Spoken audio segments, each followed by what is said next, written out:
Asambleísta Virgilio Hernández.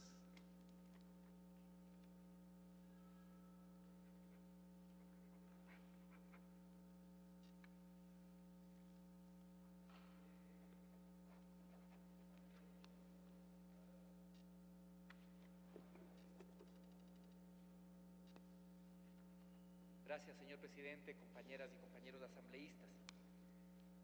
Creo que ya aquí los colegas que han intervenido, los y las colegas que han intervenido han señalado la importancia estratégica de esta ley que estamos discutiendo esta mañana. De igual forma, creo que es importante distinguir de manera clara que esta norma tiene que apegarse estrictamente a lo que señala la Constitución en los artículos del artículo 313 al 318. Por lo tanto, nos toca establecer con claridad cuando, por ejemplo, hay excepcionalidad de actividades que se deleguen al sector privado o que se deleguen al sector comunitario. Tiene que establecerse por excepcionalidad. No puede ser que después la excepcionalidad se establezca como norma. Y de igual manera, en esta ley tiene que quedar claro los artículos referentes al tema del agua, que la Constitución señala clara y expresamente tanto su uso como también su gestión y su manejo. Creo que esto no debe escaparse a esta importante ley. Creo que es importante distinguir que en esta ley no estamos volviendo a cuenta de la participación ciudadana al criterio de la capitalización individual. La capitalización individual es una forma más de privatización. Eso de una acción, un voto, cada ciudadano una acción, fue una forma de privatización que fracasó de manera rotunda en Bolivia.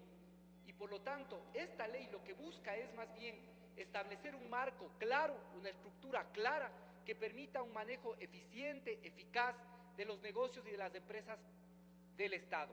Me parece que eso es importante señalar. Segundo, creo que en la ley hay un problema central, señor presidente, compañeros y compañeras asambleístas, y es que la ley, aunque trata los temas de las empresas locales, de los gobiernos subnacionales, está pensada desde la perspectiva de las empresas del Estado que son manejadas por el gobierno nacional. Ese es un problema que nosotros podemos ver en varios capítulos y en varios artículos de la ley. Por ejemplo, si bien es cierto, reconoce las filiales, pero después cuando habla de la desconcentración se refiere básicamente a lo nacional. El tema del directorio, tiene que seguirse en el tema del directorio, de la conformación de las empresas municipales, el mismo argumento de la empresa nacional. No puede ser que la empresa local sea sometida a una especie de disputa o al mismo tiempo de acuerdo con los respectivos consejos. Tiene que establecerse un directorio en el que la responsabilidad esté en la autoridad administrativa, autoridad ejecutiva del respectivo nivel de gobierno, también para que sea más fácil exigirle. No se establece con claridad la posibilidad de alianzas y holdings que se establezcan entre empresas locales o entre empresas de los gobiernos subnacionales. El destino de los recursos que sean considerados superávit luego del plan de inversión y reinversión no pueden invertirse no pueden trasladarse al presupuesto general del Estado, tienen que reinvertirse y en todo caso tienen que ser manejados en el presupuesto de la empresa del respectivo nivel de gobierno. Creo que hay algunos problemas centrales. De igual forma, lo de las mancomunidades. No se establece la posibilidad de que distintos municipios o distintas mancomunidades puedan conformar lo que una empresa estatal. Creo que eso es importante distinguir. Las empresas nacionales pueden ser tanto, las empresas del Estado pueden ser tanto del gobierno nacional como de los niveles subnacionales. Tiene que distinguirse de manera clara.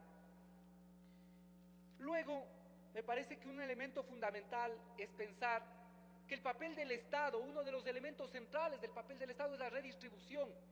Por lo tanto, no puede guiarse únicamente por criterios de eficiencia económica, porque de lo contrario, algunos servicios públicos no podrían llegar a algunas localidades donde que no es rentable.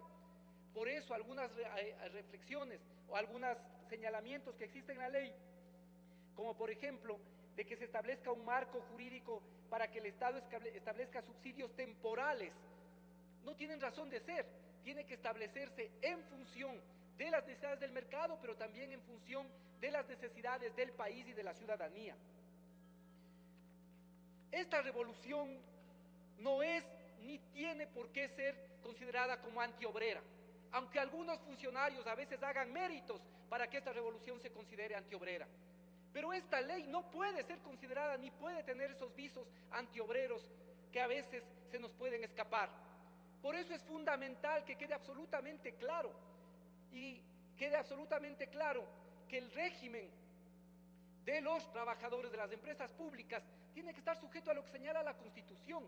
No puede violar las normas constitucionales, no puede violar expresas disposiciones del artículo 229 o lo que está considerado en el artículo 326 de la Constitución Política. Además, creo que es importante, y aquí hemos condenado los abusos también que han existido en la sindicalización pública, pero al mismo tiempo creo que es importante establecer reglas claras. Y una regla general es que todos aquellos niveles directivos y de libre remoción, todos aquellos niveles estén fuera de la contratación colectiva, pero el resto de trabajadores tienen que estar amparados y protegidos por la contratación colectiva y amparados por las normas y disposiciones de la Constitución. Creo que eso es fundamental. Además, habría que superar criterios como el de empleado y obrero, que ya han sido dejados, ya no son utilizados por organismos como la OIT. Respecto del patrimonio de las empresas, tiene que quedar claro que tiene que ser siempre en las condiciones del artículo 315 de la Constitución Política del Estado. Por lo tanto, el Estado tiene que tener mayoría accionaria en estas empresas. Hay algunos temas de transparencia. Me parece que aquí hemos criticado muchas veces el tema de que se debilite al Estado. No puede ser que cuando ahora discutimos o vamos a aprobar la ley de empresas públicas, nosotros eliminemos la responsabilidad de la Contraloría para poder hacer, no solo nominar a la empresa auditora, sino para responsabilizarle de que efectivamente tiene que tener el control de auditar y controlar a las empresas públicas. Creo que eso es fundamental, sin dejar de pensar que, por ejemplo, podría constituirse una superintendencia para el manejo de las empresas públicas. De igual forma, el gerente general debería ser nombrado de una terna para que esta terna pueda ser sujeta a impugnación ciudadana, de tal manera que efectivamente no exista contradicción de intereses, y debería mantenerse la prohibición de que los gerentes no tengan relación de consanguinidad ni afinidad hasta el 4º grado y 2º respectivamente con los miembros del directorio. Creo que es fundamental que cuando las empresas públicas sean para la prestación de servicios públicos, exista representación de los usuarios y consumidores. Esto me parece que es una norma fundamental para democratizar. De igual manera, creo que los principios de la ley deben ser los que están en la Constitución en el artículo 303 y 314. En esta ley se los recoge de manera incompleta, lo cual no se entiende, y además se incluye el tema de, por ejemplo, precios equitativos, cuando esto debe ser un elemento de la gestión, más no un principio. Esto creo que es importante señalar. De igual forma, cualquier proceso de asociación debe remitirse a lo que establece claramente el artículo 315 de la Constitución. Vuelvo a enfatizar que no puede establecerse de manera general la posibilidad de inversiones o de delegaciones al sector privado sin que se establezca cuál es esa excepcionalidad, porque eso puede dar lugar a que bajo este argumento pueda en el futuro intentar privatizarse aquellas empresas que sí están definidas en la Constitución, cuáles son los sectores estratégicos y por lo tanto las que deben manejarse a través de empresas públicas.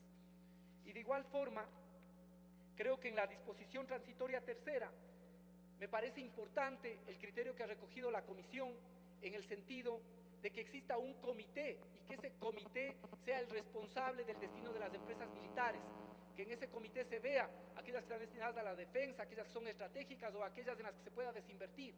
Pero creo que es importante mencionar cómo debe estar conformado ese comité para que no sea demasiado discrecional. Por lo tanto, es fundamental que pueda establecerse que debe estar el ministro de Defensa, el secretario general de las EMPLADES y un delegado del presidente de la República. Creo que esto es fundamental que exista. Estos son algunos aportes que que me he permitido presentar y que voy a cumplir con la obligación de entregarlos por escrito. Muchas gracias, señor presidente.